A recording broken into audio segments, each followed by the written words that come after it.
एक लड़की अपनी पहली डेट पर गई, लेकिन सामने बैठे आदमी को देखकर उसके होश उड़ गए। उस आदमी की गर्दन पर एक अजीब सा उभार था, इतना अजीब कि नजर हटाना मुश्किल था। लेकिन सबसे हैरानी की बात यह थी कि आसपास बैठे लोग जैसे कुछ देख ही नहीं रहे थे। लड़की को लगा शायद उसे गलत दिख रहा है। दोनों बैठते हैं और आदमी आराम से रेस्टोरेंट की बातें करने लगता है। लड़की बार बार उसकी गर्दन की तरफ देखती है। तभी वेटर खाना लेकर आता है, लेकिन वो भी जैसे कुछ नोटिस ही नहीं करता। लड़की इशारों में बताने की कोशिश करती है, पर वेटर बस मुस्कुराकर चला जाता है। उसे नहीं पता था कि वो आदमी उसी रेस्टोरेंट का मालिक है। लड़की मजबूरी में नॉर्मल बनने की कोशिश करती है और खाना खाने लगती है, लेकिन तभी कुछ ऐसा होता है जिससे वो और ज्यादा असहज हो जाती है। अब उसे समझ नहीं आ रहा था कि यहाँ रुके या तुरंत निकल जाए, और तभी आदमी के कुछ जान पहचान वाले वहाँ आ जाते हैं। सब कुछ और अजीब होने लगता है और लड़की के लिए ये डेट एक डरावना अनुभव बन जाती है। आखिर ये आदमी इतना अजीब क्यों है और सब लोग ऐसे बर्ताव क्यों कर रहे हैं जैसे सब नॉर्मल हो? ये जानने के लिए वीडियो पूरा। एक जिज्ञासु भेड़िया को एक पूरी इंसानी खाल मिलती है। वो उसे पहनने की कोशिश करता है और किसी तरह उसमें घुस जाता है। धीरे धीरे वो पूरी तरह इंसान जैसा दिखने लगता है।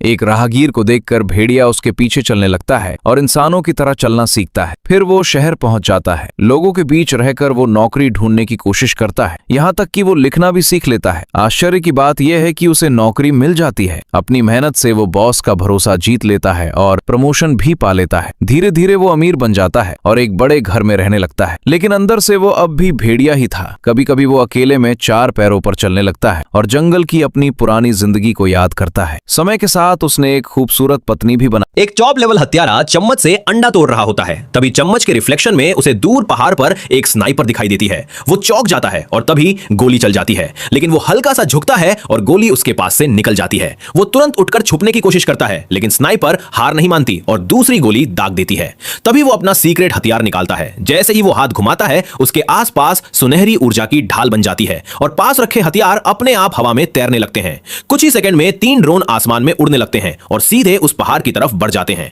वो वहीं खड़ा होकर स्नाइपर की लोकेशन ट्रैक करता रहता है। ड्रोन के कैमरे का लाइव दृश्य उसकी आंखों के सामने आ जाता है। उधर स्नाइपर ट्रिगर दबाने ही वाली होती है। अब असली टक्कर शुरू।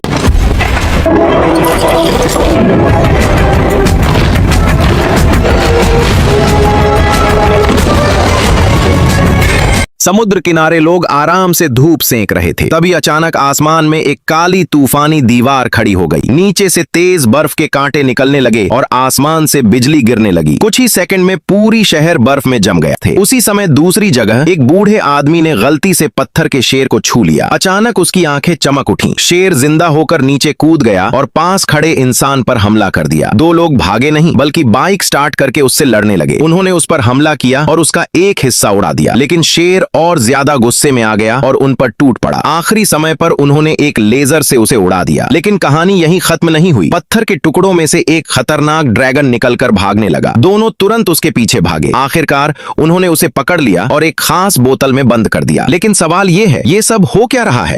एक लड़की जिसे मधुमक्खियों से जानलेवा एलर्जी है और अभी वो अपनी माँ के साथ कार में फंसी हुई है, जो किसी भी पल हमला कर सकती है। अभी कुछ ही देर पहले एक ट्रक जिसमें खतरनाक मधुमक्खियां भरी थी, उनकी कार से टकरा गया। टक्कर लगते ही पूरा ट्रक झुक गया और लाखों मधुमक्खियां बाहर निकल आई। उनकी आंखों के सामने ट्रक ड्राइवर पर मधुमक्खियों का झुंड टूट पड़ा और कुछ ही सेकंड में वो जमीन पर गिर गया। अब वही झुंड उनकी कार को घेर चुका था। पूरी कार एक चलता फिरता छता बन चुकी थी। माँ ने तुरंत मदद के लिए फोन मिलाया, लेकिन तभी कुछ मधुमक्खियां एसी के वेंट से अंदर घुस आई। माँ ने तुरंत सिस्टम बंद किया, लेकिन अब देर हो चुकी थी। माँ ने बेटी से कहा, जरा भी मत हिलना, क्योंकि एक छोटी सी हरकत जानलेवा साबित हो सकती थी। तभी एक मधुमक्खी धीरे धीरे लड़की के चेहरे पर चढ़ने लगी और सीधे उसकी आंख के पास पहुंच गई। डर के मारे लड़की खुद को रोक नहीं पाई और उसने उसे मार दिया, लेकिन डंक उसकी त्वचा में रह गया। कुछ ही सेकंड में उसका शरीर रिएक्ट करने लगा और उसकी सांसें रुकने लगी। हालत बिगड़ती देख माँ ने तुरंत बैग से इंजेक्शन निकाला और बिना सोचे उसकी जांघ में लगा दिया। कुछ ही पल में लड़की की हालत संभल गई, लेकिन तभी एक मधुमक्खी ने माँ की गर्दन पर डंक मार दिया और वो बेहोश हो गई। कार में सिर्फ लड़की ही होश में थी। डरते हुए भी उसने हिम्मत जुटाई, इंजेक्शन उठाया और माँ को लगा दिया। 2 सेकंड, 3 सेकंड और माँ की सांसें वापस आने लगी। तभी बाहर से सायरन की आवाज आई। फायर फाइटर्स पहुंच चुके थे। उन्होंने धुआं छोड़कर मधुमक्खियों को हटाना शुरू किया और आखिरकार माँ बेटी को सुरक्षित बाहर निकाल लिया गया। अगर एक भी गलती घने जंगल की गहराइयों में 2 लोगों ने अपने दुश्मनों से बचने के लिए एक लगभग परफेक्ट छिपा हुआ ठिकाना बनाया था। पूरी इमारत आसपास के पेड़ों और पौधों के साथ इतनी अच्छी तरह मिल जाती थी कि जब दरवाजे बंद हो जाते तो अगर कोई देवता भी ऊपर से उतर कर देखे तब भी उसे कुछ पता नहीं चलता। दोनों को लगा कि यहाँ छिपकर उन्हें आखिरकार थोड़ी शांति मिल जाएगी, लेकिन उन्हें क्या पता था कि एक मामूली सा दिखने वाला खरगोश उन्हें जिंदगी और मौत की खतरनाक स्थिति में डाल देगा। जब दोनों सोने की तैयारी कर रहे थे, तभी अचानक एक गोली की आवाज ने सन्नाटा चीर दिया। दोनों बहनें डरकर तुरंत हथियार उठा लेती हैं और सतर्क होकर चारों तरफ देखने लगती हैं, लेकिन जहां तक नजर जाती है वहां कोई भी दिखाई नहीं दे रहा। फिर भी गोलियां लगातार बुलेट प्रूफ ग्लास पर लगती रहती हैं। साफ था कि हथियारों को बहनों की सही लोकेशन पता नहीं थी। ये हमला बस जांचने के लिए की जा रही फायरिंग थी। हालांकि कांच मजबूत था, लेकिन लगातार गोलियां लगने से स्थिति खतरनाक हो रही थी। कुछ देर बाद हथियारे अंधाधुंध फायरिंग करते हैं, लेकिन उन्हें कुछ भी पता नहीं चलता। जब लगता है कि वे लोग फायरिंग रोककर जाने वाले हैं, तभी पहले बाहर निकल गया वही खरगोश वेंटिलेशन के छेद से वापस कमरे में घुस आता है। हथियारों की नजर तुरंत उस छोटे से छेद पर पड़ जाती है। वे तुरंत बंदूक का निशाना संकीर्ण वेंटिलेशन पर लगा देते हैं और गोलियों की बौछार अंदर घुसने लगती है। जो जगह कभी उनका सुरक्षित किला थी, वो पल भर में मौत के मैदान में बदल जाती है। काफी देर तक फायरिंग करने के बाद लगता है कि हथियारों की गोलियां खत्म हो गई और आखिरकार वे रुक जाते हैं। दोनों पीछे मुड़कर देखते हैं तो पता चलता है कि वे लोग तेजी से अपने साथियों को बुलाने के लिए भाग रहे हैं। हालांकि शेल्टर बड़ा था, लेकिन दोनों बहनें छिपे हुए कोनों में छिपकर किसी तरह इस खतरे से बच जाती हैं। इसके बाद वे एक पल भी रुकने की हिम्मत नहीं करती और उस जगह को छोड़कर फिर से भागने की अपनी याद। एक मछुआरा जब अपना जाल खींच रहा था, तभी उसके हाथ एक भारी पत्थर लगा है। उसे क्या पता था कि उस पत्थर के अंदर छुपा है सोना, लेकिन वो उसे बेकार समझकर दूर फेंक देता है और यहीं वो अपनी किस्मत खो देता है। समय बीता है, सैकड़ों साल गुजर जाते हैं। वही पत्थर एक किले की दीवार में लगा दिया जाता है, लेकिन उसका राज किसी को नहीं पता चलता। फिर एक दिन एक लड़की उस दीवार पर चढ़ती है। वो बस अपने पसंदीदा राजकुमार को देखना चाहती थी, लेकिन अचानक उसका संतुलन बिगड़ता है और वो नीचे गिर जाती है। गिरते ही पत्थर टूट जाता है और अंदर छुपा राज बाहर आ जाता है। लेकिन ये सोना नहीं, कुछ और ही था। पत्थर के अंदर से एक अजीब धुआं निकलता है और लड़की डर के मारे बेहोश हो जाती है। तभी अचानक एक रहस्यमयी शक्ति जाग जाती है। वो एक जिन्न था जो हजारों सालों से कैद था। लड़की ने अनजाने में उसे आजाद कर दिया और बदले में जिन्न उसे एक इच्छा पूरी करने का मौका देता है। लड़की बिना सोचे राजकुमार को पाने की इच्छा मांग लेती है। जिन्न उसे एक खास तरीका बताता है और अगली सुबह कुछ ऐसा होता है कि राजकुमार खुद उसके पास आ जाता है और उसकी जिंदगी पूरी तरह बदल जाती है। लेकिन सवाल ये है, क्या ये सब सच में किस्मत थी या कुछ और छुपा हुआ राज? जानने के लिए ये कोई साधारण तरल नहीं, ये एक खतरनाक वायरस है जो इंसानी खून को पल भर में खत्म कर सकता है। जैसे ही ये इंसान के खून के संपर्क में आता है, ये तेजी से बढ़ने लगा है। 1 से 2, 2 से 4 और फिर अनगिनत। वैज्ञानिक किसी तरह इसे कंटेनर में बंद रखते हैं, लेकिन ये बेकाबू होने लगता है। तभी डॉक्टर तुरंत उस पर ठंडा केमिकल स्प्रे करता है और किसी तरह उसे कंट्रोल कर लेता है। लेकिन असली खतरा तब शुरू होता है जब ये वायरस इंसानी शरीर में पहुंच जाता है। शुरुआत में किसी को कुछ समझ नहीं आता। एक अंतरिक्ष यात्री बिना किसी सुरक्षा के एक संक्रमित शरीर की जांच करता है। तभी वायरस के छोटे कण उसकी आंख में चले जाते हैं। कुछ ही सेकंड में उसे चक्कर आने लगे हैं। वो खुद को संभाल नहीं पाता और वहीं गिर जाता है। अगले ही पल उसके मुंह से अजीब तरह का तरल बाहर निकलने लगा है। लोग घबरा जाते हैं और तुरंत डॉक्टर को बुलाया जाता है। डॉक्टर उसे बचाने की कोशिश करते हैं, लेकिन हालत लगातार बिगड़ती जाती है। आखिर में जब उसकी जांच होती है तो पता चलता है उसके शरीर में खून बचा ही नहीं है। वायरस सब कुछ खत्म कर चुका है। कुछ ही पलों में वो पूरी तरह उस तरल में डूब जाता है और सबके सामने एक खौफनाक सच छोड़ जाता है। अगर ये वायरस फैल गया तो पूरी मानव जाति खतरे में पड़ सकती है। आगे क्या होगा जानने के लिए एक लड़की जैसे ही स्विमिंग पूल से बाहर निकलती है, अचानक पूल के नीचे से खौलता हुआ लावा पूरे पानी में फैल जाता है। कुछ ही सेकंड में ठंडा पानी खतरनाक उबाल में बदल जाता है। जिन्होंने समय रहते महसूस किया वो तुरंत बाहर भाग गए, लेकिन एक लड़का जिसकी पीठ उस तरफ थी उसे कुछ भी दिखाई नहीं दिया। वो आराम से पूल में उतरता है और अगले ही पल चीख उठता है। पूरे पूल का पानी जानलेवा गर्म हो चुका था। चारों तरफ अफरा तफरी मच जाती है। कोई समझ नहीं पाता क्या करें। तभी एक लड़की अपने दोस्त को बचाने के लिए हाथ बढ़ाती है, लेकिन जो होता है वो और भी खौफनाक है। अब हालात और बिगड़ने लगते हैं। जलता हुआ लावा इधर उधर फैलने लगता है और कुछ ही देर में पूरा इलाका खतरे में आ जाता है। जब रेस्क्यू टीम पहुंचती है तब तक बहुत देर हो चुकी होती है। जांच में पता चलता है कि जमीन के नीचे एक सोया हुआ ज्वालामुखी था जो अचानक सक्रिय हो गया और इसी वजह से यह भयानक हादसा हुआ। लेकिन कहानी यहीं खत्म नहीं होती। शहर के दूसरे हिस्से में भी कुछ अजीब होने लगा है। जमीन दरकने लगती है और एक नया खतरा सामने आ जाता है। आगे क्या होगा ये जानने के लिए वीडियो। एक लड़की जैसे ही कपड़े उतारकर पूल में जाने वाली होती है। पूल के अंदर उसका बॉयफ्रेंड और एक दोस्त मस्ती कर रहे होते हैं। तभी अचानक पानी अजीब तरह से जमना शुरू हो जाता है। किनारे खड़ी जेनी जोर जोर से उन्हें चिल्लाकर बाहर आने को कहती है, लेकिन वो दोनों पहले इसे मजाक समझते हैं। अगले ही पल उनके पीछे से बर्फ तेजी से फैलने लगती है। अब उन्हें खतरा समझ आता है और वो पूरी ताकत से किनारे की तरफ तैरने लगते हैं, लेकिन बर्फ की रफ्तार बहुत तेज होती है। कुछ ही सेकंड में पूरा पूल जमने लगता है। किसी तरह लड़की बाहर निकल आती है, लेकिन उसका बॉयफ्रेंड पीछे रह जाता है। उसकी टांग अचानक बर्फ में जम जाती है और वो हिल भी नहीं पाता। दोनों मिलकर उसे खींचने की कोशिश करते हैं, लेकिन वो फंसा रहता है। तभी एक लड़का आगे आता है और लोहे की रॉड से बर्फ तोड़ने लगता है। काफी मेहनत के बाद वो उसे बाहर निकाल लेते हैं। सबको लगता है खतरा टल गया, लेकिन असली मुसीबत तो अभी शुरू हुई थी। वही लड़का जब क्लास में बैठा होता है तो अचानक उसके पैरों में ठंड जमने लगती है। धीरे धीरे उसका पूरा शरीर बर्फ में बदलने लगता है। वो मदद के लिए चिल्लाता है, लेकिन कुछ ही सेकंड में वो पूरी तरह जम जाता है। अब सभी डर जाते हैं और समझ नहीं आता क्या करें। तभी उन्हें उसके नीचे एक अजीब डिवाइस मिलता है। जैसे ही उसे तोड़ा जाता है अचानक उसका शरीर फटता है और बर्फ टूटकर अलग हो जाती है। कुछ देर बाद वो धीरे धीरे नॉर्मल हो जाता है। एक लड़का बस रेस्टोरेंट में खाना खा रहा था, लेकिन अगले ही पल उसने कुछ ऐसा किया जो किसी ने सोचा भी नहीं था। उसने प्लेट से बचे हुए मछली के कांटे उठाए और उन्हें जोड़ना शुरू कर दिया। धीरे धीरे वो उन कांटों से एक अजीब सा हथियार बना देता है। लोगों के लिए वो कचरा था, लेकिन उसके लिए वो खजाना था। वो हर टुकड़े को ध्यान से फिट करता है और कुछ ही देर में एक अनोखा फिश बोन गन तैयार हो जाता है। अब वो उसकी ताकत टेस्ट करना चाहता है। वो पास खड़े वेटर को बुलाता है और बिना बताए ट्रिगर दबा देता है। सब हैरान रह जाते हैं क्योंकि वो चीज सच में काम करती है, लेकिन असली खतरा अब शुरू होता है। वेटर गुस्से में आ जाता है और माहौल पूरी तरह बदल जाता है। हालात बिगड़ने लगते हैं और लड़ाई छिड़ जाती है, लेकिन आखिरी पल में लड़के की गर्लफ्रेंड बीच में उसने एक मरीज की कलाई पर चमकती हुई सोने की घड़ी देखी और जैसे ही मौका मिला उसे चुरा लिया। उसे लगा ये बस एक कीमती घड़ी है, लेकिन जैसे ही उसने उसे पहना कुछ अजीब होने लगा। घड़ी की सुइयां बहुत तेजी से घूमने लगी और कुछ ही सेकंड में उसका चेहरा अचानक बूढ़ा होने लगा। वो घबरा जाता है और तुरंत घड़ी उतारने की कोशिश करता है, लेकिन घड़ी उसके हाथ से चिपक चुकी थी। वो भागकर वापस मरीज के कमरे में जाता है, लेकिन वहां सब कुछ बदल चुका होता है। बुजुर्ग मरीज गायब था और उसकी जगह एक जवान आदमी खड़ा था। वो आदमी बताता है कि ये घड़ी उसने भी किसी से चुराई थी और ये घड़ी जिसे भी पहनाई जाती है उसकी जिंदगी को तेजी से खत्म कर देती है। अब डॉक्टर समझ चुका था, लेकिन बहुत देर हो चुकी थी। हर मिनट के साथ उसकी उम्र तेजी से बढ़ती जा रही थी। उसका शरीर जवाब देने लगा और उसकी सांसें कमजोर पड़ने लगी। वो लोगों से मदद मांगता है, लेकिन कोई उसकी बात पर यकीन नहीं करता। सब उसे पागल समझते हैं और आखिर में वो एक सच्चाई समझता है। दुनिया की कोई भी चीज, इंसान, एक लग्जरी क्रूज जो समंदर में होना चाहिए था, लेकिन वो अचानक एक वीरान रेगिस्तान में खड़ा था। चारों तरफ सिर्फ रेत, न कोई पानी, न कोई इंसान। कल तक यही परिवार समंदर में घूम रहा था और आज सब कुछ गायब हो चुका था। उठते ही उन्हें समझ आ गया कुछ बहुत गलत हो चुका है। न फोन काम कर रहा था, न कंपास। ऐसा लग रहा था जैसे दुनिया से उनका कनेक्शन कट चुका हो। तभी बेटा एक आइडिया लगाता है। वो आसमान में गुब्बारे छोड़ता है, लेकिन उसे नहीं पता था कि यही उसकी सबसे बड़ी गलती बनने वाली है। इसी बीच पिता बार बार रेडियो से मदद मांगता है, लेकिन कोई जवाब नहीं आता। फिर अचानक एक आवाज सुनाई देती है। दूसरी तरफ एक आदमी था जो एक छोटे से सबमरीन में फंसा हुआ था। वो बताता है कि पृथ्वी का मैग्नेटिक फील्ड उल्टा हो गया है और सारा समुद्र जमीन पर आ गया है और जल्द ही ये फिर से बदलने वाला है। मतलब अगर वो यहाँ रुके तो सब खत्म हो जाएगा। अब उनके पास सिर्फ 2 दिन थे, लेकिन असली झटका तब लगता है जब पता चलता है कि सबमरीन में सिर्फ 3 लोगों की जगह है। पिता एक बड़ा फैसला लेता है। वो अपने बच्चों को बचाने के लिए खुद की कुर्बानी देने को तैयार हो जाता है। अगले दिन उन्हें दूर एक आदमी दिखाई देता है। वो घायल लगता है तो पिता उसकी मदद करने जाता है, लेकिन जैसे ही वो उसे पानी देता है, अचानक वो आदमी उस पर हमला कर देता है। एक पल में सब कुछ बदल जाता है। अब सवाल ये है, क्या बच्चे बच पाएंगे या ये रेगिस्तान सबको निगल जाएगा? आगे क्या हुआ जानने के लिए वीडियो। ये एक ऐसी दुनिया है जहां इंसान की जिंदगी उसके लाइक्स और रेटिंग से तय होती है। अगर किसी ने तुम्हें अच्छा रिव्यू दे दिया तो सब कुछ आसान, लेकिन एक भी बुरा रिव्यू तुम्हारी पूरी जिंदगी बर्बाद कर सकता है। एक आदमी सामने वाले को खुश करने के लिए झूठ बोल देता है, सिर्फ एक पॉजिटिव रेटिंग पाने के लिए। वहीं एक लड़का छोटी सी गलती कर देता है और उसे मिल जाता है एक नेगेटिव रिव्यू, और यहीं से उसकी मुश्किलें शुरू हो जाती हैं। क्योंकि इस दुनिया में अगर तुम्हारे बुरे रिव्यू 5 लाख पार कर जाएं, तो तुम्हें ब्लैकलिस्ट कर दिया जाता है। कोई सर्विस नहीं, कोई सुविधा नहीं, चाहे तुम कितने भी अमीर क्यों ना हो। और अगर ये रिव्यू 1 करोड़ तक पहुंच जाए तो तुम्हें एक खतरनाक सजा दी जाती है। तुम्हारे दिमाग की सारी यादें मिटा दी जाती हैं और तुम एक खाली इंसान बन जाते हो। इसी डर से हर कोई यहाँ नकली मुस्कान लिए घूमता है, सिर्फ अपने रिव्यू बचाने के लिए। लेकिन तभी कुछ बाहरी लोग इस दुनिया में आते हैं जिन्हें इस सिस्टम के बारे में कुछ पता नहीं होता। उनमें से एक अनजाने में ऐसी गलती कर देता है जो इस दुनिया के हिसाब से बहुत बड़ी होती है। उसकी एक हरकत वायरल हो जाती है और लोग उसे लगातार नेगेटिव रिव्यू देने लगते हैं। देखते ही देखते उसकी रेटिंग गिरती चली जाती है और वो कुछ भी नहीं कर पाता। आखिरकार उसकी सजा तय हो जाती है। लेकिन सवाल यह है, क्या इंसान की असली कीमत सच में इन रेटिंग्स से तय होती है? आगे क्या होता है जानने के लिए वीडियो